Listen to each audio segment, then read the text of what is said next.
Hello everyone, welcome to my channel Sushant online blog.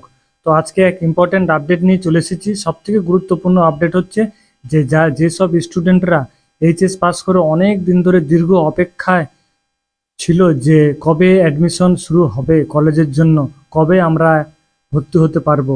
তো সেই দীর্ঘ প্রতীক্ষার পর কিন্তু আজকে কিন্তু পুরো অনলাইন আপডেট দিয়ে দিচ্ছি যে 18 তারিখ 18/6/2025 10টার সময় কিন্তু পোর্টাল ওপেন হয়ে গেছে। আপনারা কিন্তু কলেজের অ্যাডমিশনের জন্য আবেদন করতে পারবেন। তো আবেদন করতে গেলে কিন্তু সমস্ত ডকুমেন্ট যা ডকুমেন্ট আছে সমস্ত ডকুমেন্ট কিন্তু লাগছে।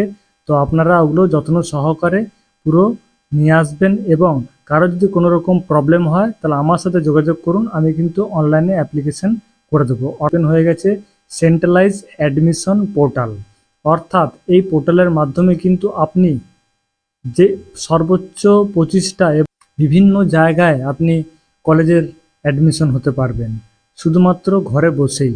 আপনার কিন্তু কোথাও যেতে হবে না, শুধু ভেরিফিকেশনের সময় কলেজে যে ভেরিফিকেশন হবে সেই সময় যেতে হবে। তো প্রথম কাজ হচ্ছে আপনাদেরকে কিন্তু কলেজ চুজ করতে হবে, সাবজেক্ট চুজ করতে হবে, তারপরে কিন্তু অ্যাডমিশন করতে হবে সমস্ত ডকুমেন্ট দিয়ে। তো আপনাদের যে এইচএসের রেজাল্ট আছে, অ্যাডমিট কার্ড আছে, ফটো, তারপরে মেল আইডি, মোবাইল নাম্বার, তারপরে আধার কার্ড এবং যা কার্ড আছে সমস্ত কার্ড নিয়ে চলে আসবেন। নিয়ে চলে আসার পর এখানে দেখুন লেখা আছে রেজিস্টার নাও। এই রেজিস্টার নাও কিন্তু ক্লিক করতে হবে। এখানে ক্লিক করব। ক্লিক করার পর কিন্তু এরকম পেজ ওপেন হয়ে যাবে। এখানে দেখুন পেজ ওপেন হয়ে গেছে।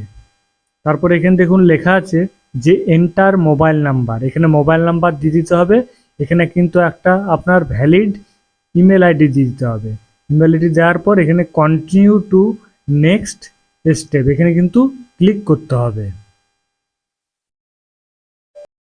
এখানে দেখুন লেখা আছে একটা ভালো নোটিশ আছে। এই নোটিশ কিন্তু আপনাদেরকে ফলো করতে হবে বা এগুলো জানতে হবে, এটা জানার একটা বিষয় আছে। এখানে সেন্ট্রালাইজ অনলাইন অ্যাডমিশন লেখা আছে, under graduate course programs, session আছে 2025-26। ঠিক আছে, তো এখানে দেখুন প্রচুর অনেক কিছু লেখা আছে। যে ইম্পর্টেন্ট যেগুলো আছে সেগুলো কিন্তু আমি তুলে ধরছি। তো আমি এক এক করে বলতে থাকছি। এটা ইংলিশে আছে, আমি কিন্তু এখানে বেঙ্গলিতে কনভার্ট করে নিচ্ছি। নীল কালার দেখতে পাচ্ছেন, এটা আমি সিলেক্ট করে নিলাম। সিলেক্ট করার পর আমি এখানে চলে গেলাম। চলে যাওয়ার পর এখানে আমি বেঙ্গলিতে কনভার্ট করে নিলাম। এখানে দেখুন লেখা আছে রাজ্য সরকারের উপযুক্ত কর্তৃপক্ষ পশ্চিমবঙ্গের সকল সরকারি সরকারি সাহায্যপ্রাপ্ত কলেজ, একক বিশ্ববিদ্যালয়, যাদবপুর বিশ্ববিদ্যালয় এবং প্রেসিডেন্সি বিশ্ববিদ্যালয় ছাড়া রাজ্যের সহায়তাপ্রাপ্ত বিশ্ববিদ্যালয়গুলিতে 2025-26 শিক্ষাবর্ষের জন্য সমস্ত স্নাতক কোর্স প্রোগ্রামে কেন্দ্রীয় অনলাইন ভর্তি চালু করার সিদ্ধান্ত নিয়েছে। অনলাইন ভর্তি প্রক্রিয়াটি একটি কেন্দ্রীয় অনলাইন পোর্টালের মাধ্যমে কিন্তু হয়ে যাবে।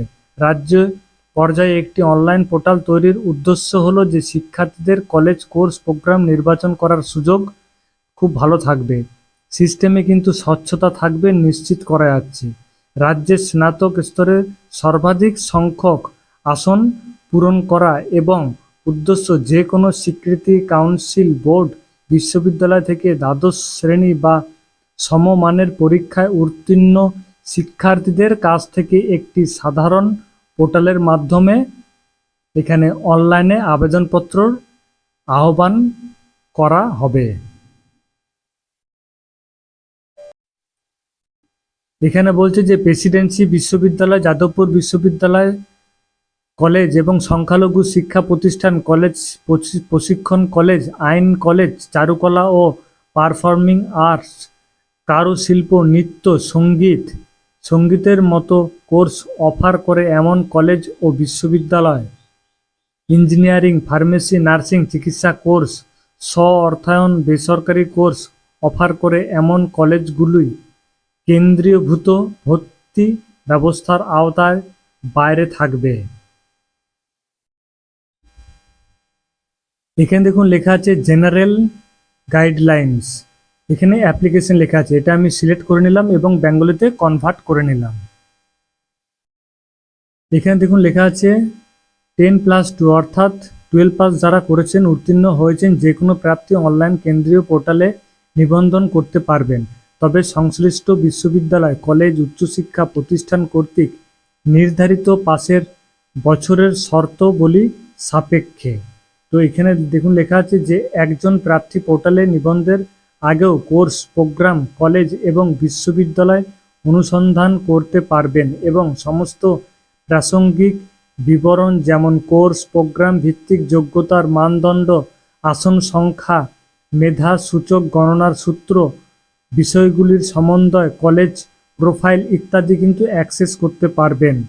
নিবন্ধন করার জন্য প্রার্থীদের তাদের প্রাথমিক যোগাযোগ হিসাবে একটি মোবাইল নম্বর প্রদান করতে হবে এবং মোবাইল নাম্বারটি প্রার্থীর শনাক্তকরণ এবং কেন্দ্রীয় অনলাইন ভর্তি প্রক্রিয়া জুড়ে যোগাযোগের জন্য ব্যবহার করা হবে। অতিরিক্তভাবে কেন্দ্রীয় অনলাইন ভর্তি প্রক্রিয়া ইউজি চলাকালীন পোর্টাল থেকে বিভিন্ন যোগাযোগ গ্রহণের জন্য প্রার্থীকে একটি বৈধ মেল আইডি কিন্তু থাকতে হবে। অনলাইন ভর্তির পুরো প্রক্রিয়াটি চলাকালীন প্রার্থীদের তাদের মোবাইল নম্বর পরিবর্তন না করার পরামর্শ দিচ্ছেন, কারণ এর ফলে সময়ে সময়ে পোর্টাল থেকে গুরুত্বপূর্ণ যোগাযোগ নাও হতে পারে। আবেদন পর্বের প্রথম ধাপ হিসাবে একজন প্রার্থী একটি প্রোফাইল তৈরি করবেন, যেখানে প্রয়োজনীয় ব্যক্তিগত তথ্য প্রদান করা হবে। প্রার্থীদের প্রদত্ত সমস্ত তথ্য সম্পর্কে সতর্ক থাকতে হবে, কারণ ওই তথ্য সিস্টেম দ্বারা যোগ্যতার মানদণ্ড, পরীক্ষা, মেধা সূচীকরণ এবং আসন বরাদ্দের জন্য ব্যবহার করা হবে। সিস্টেমে স্বয়ংক্রিয়ভাবে যাচাইকরণ বা সংশোধনের কোনো বিধান নেই। প্রার্থীর ভুল তথ্য প্রবেশের কারণে যদি কোনো প্রার্থীর প্রার্থিতা বিরূপভাবে প্রভাবিত হয়, তাহলে কিন্তু অস্থায়ী ভর্তির পরেও সেই প্রার্থীদের প্রার্থিতা বাতিল হতে পারে। এখানে দেখুন লেখা আছে যে প্রার্থীদের প্রদত্ত তথ্য নিচে দেয়া হলো: ব্যক্তিগত তথ্য, ঠিকানা, অতিরিক্ত তথ্য, ফলাফল, নথিপত্র। প্রোফাইলটি সফলভাবে তৈরি এবং জমা দেওয়ার পর একজন প্রার্থী পোর্টালের আওতাধীন পশ্চিমবঙ্গের যে কোনো বিশ্ববিদ্যালয় এবং যে কোনো জেলার যে কোনো কলেজে যে কোনো কোর্স, প্রোগ্রামের জন্য তার যে যোগ্যতা যাচাই করতে পারবেন। যোগ্যতা কোর্স, প্রোগ্রাম এবং উচ্চশিক্ষা প্রতিষ্ঠানের উপর নির্ভর করবে এবং যোগ্যতার মানদণ্ডের বিশদ বিবরণ পোর্টালে কিন্তু উপলব্ধ করা হবে। এখানে বলা আছে যে একজন প্রার্থী এক বা একাধিক প্রতিষ্ঠানের সর্বাধিক 25টি কোর্স, প্রোগ্রামের জন্য যার জন্য প্রার্থী যোগ্য আবেদন করতে পারবেন। একাধিক কোর্স, প্রোগ্রামের জন্য আবেদনকারী প্রার্থীকে তার পছন্দ অনুসারে কোর্স এবং প্রোগ্রামগুলিকে র্যাঙ্ক করতে হবে। যেহেতু প্রার্থী একাধিক কোর্স এবং প্রোগ্রামে আবেদন করতে পারবেন, তাই আবেদনপত্রে পছন্দের তালিকা সাবধানতার সাথে চিহ্নিত করতে হবে, কারণ 7 বছরের মধ্যে এবং 3 বছরের আসন বরাদ্দ প্রার্থীর পছন্দের ভিত্তিতে করা হবে। একজন প্রার্থী কোর্স, প্রোগ্রাম যোগ করে বা মুছে ফেলে অথবা আবেদনের সময়সীমা শেষ না হওয়া পর্যন্ত তালিকাটি কিন্তু পুনর্ক্রম করে পছন্দের তালিকা পরিবর্তন করতে পারবেন। যদি কোনো প্রার্থী কোনো পছন্দ নির্দেশ না করেন, তাহলে তারা আবেদন জমা দিতে পারবেন না। আবেদনের সময়সীমা শেষ হওয়ার আগে যে কোনো সময় একজন প্রার্থী তার প্রোফাইল তথ্য পরিবর্তন করতে পারবেন। নম্বরের কোনো পরিবর্তন হলে প্রার্থীকে নতুন করে পছন্দ তালিকা তৈরি করতে হবে। প্রার্থীদের আবেদন করার সময় খুব সতর্কতা অবলম্বন করতে হবে। প্রার্থীদের একই বা বিভিন্ন প্রতিষ্ঠানে সর্বাধিক সম্ভাব্য সংখ্যক কোর্স, প্রোগ্রামে সর্বোচ্চ 25টি নির্বাচন করার এবং তাদের পছন্দগুলি সাবধানতার সাথে র্যাঙ্ক করার পরামর্শ দেওয়া হচ্ছে। মেধাক্রম এবং আসনের প্রাপ্যতার উপর ভিত্তি করে প্রার্থীদের তাদের সর্বোচ্চ পছন্দ সেই সময়ে বরাদ্দ করা হবে। 4 বছর বয়সী স্নাতক গবেষণা সহ সম্মান, 3 বছর বয়সী বহু বিষয়ক কোর্স, প্রোগ্রামের জন্য আবেদনকারী প্রার্থীদের আবেদন প্রক্রিয়ার সময় মেজর এবং মাইনর বিষয়গুলো নির্বাচন করতে হবে। কলেজ, উচ্চশিক্ষা প্রতিষ্ঠান কর্তৃক শারীরিক যাচাইয়ের সময় গৌণ বিষয়ের সম্বন্ধে নীতিকরণ নিশ্চিতকরণ। সংক্ষেপে বিকম 4 বছর বয়সী স্নাতক গবেষণা সহ সম্মান, 3 বছর বয়সী বহু বিষয়ক কোর্স প্রোগ্রামের জন্য বিষয়গুলির সমন্বয় নির্বাচনের কোনো সুযোগ থাকবে না। আবেদনপত্র জমা দেওয়ার শেষ তারিখের রাত 11:59 মধ্যে তারিখের মধ্যে কিন্তু সময়সীমা শেষ হওয়ার পরে প্রোফাইল তথ্য এবং পছন্দের পদের আবেদনগুলি সক্রিয়ভাবে জমা দেওয়া হবে এবং আর কোনো পরিবর্তন করা যাবে না। প্রার্থীরা যে কোনো সময় পোর্টালে লগ ইন করতে পারেন এবং কেন্দ্রীয় অনলাইন ভর্তি প্রক্রিয়ার পুরো সময়কালে আবেদনপত্র ডাউনলোড করতে পারবেন। আবেদন জমা দেওয়ার পর প্রতিটি আবেদনকারীর জন্য একটি অনন্য আবেদন নম্বর তৈরি হবে। এই অনন্য আবেদন নম্বরটি পুরো ভর্তি প্রক্রিয়া জুড়ে প্রার্থীকে শনাক্ত করতে ব্যবহার করা হবে। প্রার্থীরা পোর্টালে একটি FAQ বিভাগ পাবেন যা তাদের প্রশ্নের সমাধানে সাহায্য করতে পারে। যদি এটি সমাধান না হয় তাহলে তারা পোর্টালের অর্থাৎ আমাদের সাথে যোগাযোগ করুন বিভাগটি দেখতে পাবেন এবং স্পোর্টস কোঠা আসনগুলিতে যদি থাকে ভর্তির ক্ষেত্রে ইউজি সেন্ট্রালাইজ অনলাইন ভর্তি পোর্টালে বিবেচনা করা হবে না। আবেদনের সময়সীমা বন্ধ হওয়ার পর প্রতিটি প্রতিষ্ঠানের প্রতিটি কোর্স প্রোগ্রামের জন্য সাধারণ মেধা তালিকা এবং বিভাগ ভিত্তিক মেধা তালিকা উভয় সিস্টেম দ্বারা মেধা সূচক তৈরি করা হবে এবং সমস্ত যোগ্য প্রার্থীদের তাদের মেধা সূচক অনুসারে ক্রমানুসারে সংশ্লিষ্ট তালিকার স্থান দেওয়া হবে। প্রতিটি পৃথক কোর্স প্রোগ্রামের জন্য সংশ্লিষ্ট উচ্চশিক্ষা প্রতিষ্ঠান দ্বারা প্রদত্ত র্যাঙ্কিং নিয়মের ভিত্তিতে মেধা সূচক গণনা করা হবে। প্রতিটি প্রতিষ্ঠান এবং কোর্স প্রোগ্রামের জন্য সকল বিভাগের প্রার্থীদের মেধার ভিত্তিতে একটি সাধারণ মেধা র্যাঙ্ক তালিকা তৈরি করা হবে। প্রতিটি প্রতিষ্ঠান এবং কোর্স প্রোগ্রামের জন্য সংরক্ষিত বিভাগের প্রার্থীদের জন্য একটি বিভাগ মেধার র্যাঙ্ক তালিকা তৈরি করা হবে। প্রতিটি প্রতিবন্ধী বা ভিন্নভাবে সক্ষম প্রার্থীদের জন্য আলাদা কোনো র্যাঙ্ক তৈরি করা হবে না। তবে বর্তমানে কার্যকর সরকারি নিয়ম অনুসারে যেখানে আবেদনকারীরা উপলব্ধ সেই সমস্ত বিভাগে প্রতিবন্ধী প্রার্থীদের জন্য অনুভূমিক সংরক্ষণ থাকবে। আসন বরাদ্দ একটি নির্ধারিত তারিখে প্রকাশিত হবে। সময়ে সময়ে যথাযথভাবে অবহিত করা হবে। প্রার্থীদের প্রদত্ত তথ্যের ভিত্তিতে বরাদ্দ দেওয়া হবে। যাচাইয়ের পর যদি কোনো পর্যায়ে দেখা যায় যে প্রার্থীর দেওয়া তথ্য কোনো অসঙ্গতির কারণে অথবা সহায়ক নথিপত্রের অভাবে আবেদনকারীর বরাদ্দের জন্য যোগ্য নয় তাহলে কিন্তু সংশ্লিষ্ট বরাদ্দ বা অস্থায়ী ভর্তি বাতিল বলে গণ্য হবে। প্রার্থী বরাদ্দ পরীক্ষা করার জন্য লগ ইন করবেন। বরাদ্দের অবস্থা সেই প্রতিষ্ঠান এবং কোর্স প্রোগ্রাম দেখাবে যেখানে প্রার্থীকে আসন বরাদ্দ করা হয়েছে। যদি থাকে প্রার্থীর পছন্দ তালিকায় সমস্ত আবেদনের জন্য সংশ্লিষ্ট GMR এবং CMR দেখতে পারবেন। মেধা এবং পছন্দ অনুযায়ী HEI কোর্স প্রোগ্রাম অনুসারে আসন বরাদ্দ করা হবে।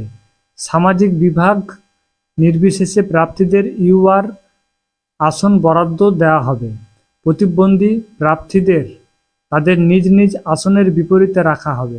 প্রতিবন্ধী প্রার্থীদের ব্যতীত অন্যান্য প্রার্থীদের UR আসনের বিপরীতে রাখা হবে যা প্রতিবন্ধীদের জন্য সংরক্ষিত নয়। সংরক্ষিত শ্রেণীর আসনের জন্য একই পদ্ধতি অনুসরণ করা হবে। যদি কোনো UR PWD প্রার্থীকে এবং UR PWD আসন বরাদ্দ করা হয় তাহলে একই প্রার্থীকে অন্য কোনো UR আসনের জন্য বিবেচনা করা হবে না। অন্যান্য সংরক্ষিত শ্রেণীর ক্ষেত্রে একই নিয়ম প্রযোজ্য। এখানে উদাহরণস্বরূপ SC PWD এবং OBC A এবং B এই শ্রেণীতে বরাদ্দকৃত PWD শ্রেণীদের এসসি এবং এসটি অথবা ওবিসি এ এবং বি শ্রেণীর অন্য কোনো আসন বরাদ্দ করা হবে না। পশ্চিমবঙ্গ সরকারের উচ্চশিক্ষা প্রতিষ্ঠানে ভর্তির জন্য আসন সংরক্ষণের বিদ্যমান নিয়ম 2 জানুয়ারি 2014 অনুসরণ করে এই সামাজিক ভিত্তিতে আসন বরাদ্দ করা হবে। কোনো নির্দিষ্ট কোর্স প্রোগ্রামে ভর্তি প্রার্থী কেন্দ্রীয় ভর্তি প্রক্রিয়া সম্পূর্ণ না হওয়া পর্যন্ত ওই পোর্টালের মাধ্যমে ভর্তি বাতিলের বিকল্প বেছে নিতে পারেন। বরাদ্দকৃত আসনের বিপরীতে অস্থায়ী ভর্তি নেওয়ার পরে আবেদনকারীর ড্যাশবোর্ডে অর্থাৎ পোর্টালে ভর্তির জন্য ভর্তি বাতিল করুন বোতামের মাধ্যমে ভর্তি বাতিল করা যেতে পারে। ভর্তি বাতিলের পরে WBSCHE এর তত্ত্বাবধানে সম্পূর্ণ কেন্দ্রীয় ভর্তি প্রক্রিয়া সম্পূর্ণ হওয়ার পর প্রার্থীর প্রদত্ত ভর্তি ফি আবেদনপত্রের প্রার্থীর দ্বারা প্রদত্ত ব্যাংক অ্যাকাউন্টে ফেরত দেওয়া হবে। কেন্দ্রীয় ভর্তি প্রক্রিয়া সম্পূর্ণ হওয়ার পর ভর্তি বাতিল করার বিকল্প বেছে নেওয়া প্রার্থীদের ভর্তি বাতিলের জন্য সংশ্লিষ্ট উচ্চ শিক্ষা প্রতিষ্ঠানে যেখানে প্রার্থী ভর্তি নিয়েছেন আবেদন করতে হবে। আরেকটি সবথেকে ইম্পর্টেন্ট আপডেট হচ্ছে প্রার্থীদের নিম্নলিখিত নথিপত্রের মূল এবং একটি স্বপ্রত্যয়িত কপি অর্থাৎ জেরক্স কপি কিন্তু নিয়ে যেতে হবে। দশম শ্রেণীর মার্কশিট, দশম শ্রেণীর পরীক্ষার প্রবেশপত্র, বয়স প্রমাণপত্র। আচ্ছা, এখানে আছে এইচএসের মার্কশিট, অ্যাডমিট কার্ড থেকে শুরু করে সামাজিক শ্রেণীর শংসাপত্র যদি প্রযোজ্য হয়, প্রতিবন্ধী শংসাপত্র যদি থাকে নিয়ে যাবেন। আবেদনপত্রে জমা দেওয়ার বৈধ ছবি কিন্তু পরিচয়পত্রের প্রমাণপত্র, আধার কার্ড, সিস্টেম জেনারেটেড অস্থায়ী ভর্তি স্লিপ এগুলো কিন্তু লাগবে। নথি যাচাইয়ের ফলে যদি কোনো প্রার্থী তথ্য এবং অথবা নথিতে কোনো অসঙ্গতির কারণে যা প্রার্থীর মেধা সূচকের উপর বিরূপ প্রভাব ফেলতে পারে, কোনো কোর্স প্রোগ্রামের জন্য যোগ্য না হন, তাহলে কিন্তু প্রার্থীর অস্থায়ী ভর্তি বাতিল করা হবে। যদি অস্থায়ীভাবে ভর্তি হওয়া কোনো প্রার্থী কলেজ উচ্চ মাধ্যমিক শিক্ষা প্রতিষ্ঠানে যোগদান করতে বা অব্যাহত রাখতে না চান, তাহলে 7 বছরের মধ্যে 8 বছর বয়সী প্রার্থীকে প্রাসঙ্গিক আদেশ অনুসারে ভর্তি বাতিলের জন্য নির্ধারিত সময়ের মধ্যে অর্থ ফেরতের জন্য সংশ্লিষ্ট প্রতিষ্ঠানে আবেদন করতে হবে। এই বিষয়ে বিভাগের কোনো দায়িত্ব বা দায় থাকবে না এবং এই বিষয়ে কোনো যোগাযোগ গ্রহণ করা হবে না। ভর্তি প্রক্রিয়া সম্পন্নকারী প্রার্থীদের প্রদত্ত অস্থায়ী ভর্তি ফি অনলাইন ভর্তি প্রক্রিয়া শেষ হওয়ার পরে সংশ্লিষ্ট কলেজ অথবা উচ্চ মাধ্যমিক শিক্ষা প্রতিষ্ঠানে জমা দেওয়া হবে।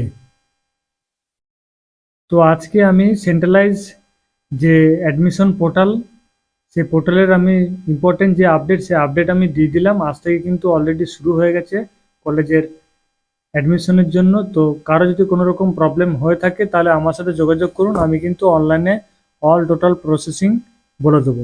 এছাড়াও এতক্ষণ ধরে আপনারা ভিডিও দেখার জন্য অসংখ্য ধন্যবাদ। ভালো থাকবেন এবং লাইক এবং শেয়ার করবেন যাতে পরবর্তী নোটিফিকেশন আপনার মোবাইলে ঠিক পৌঁছে যায়।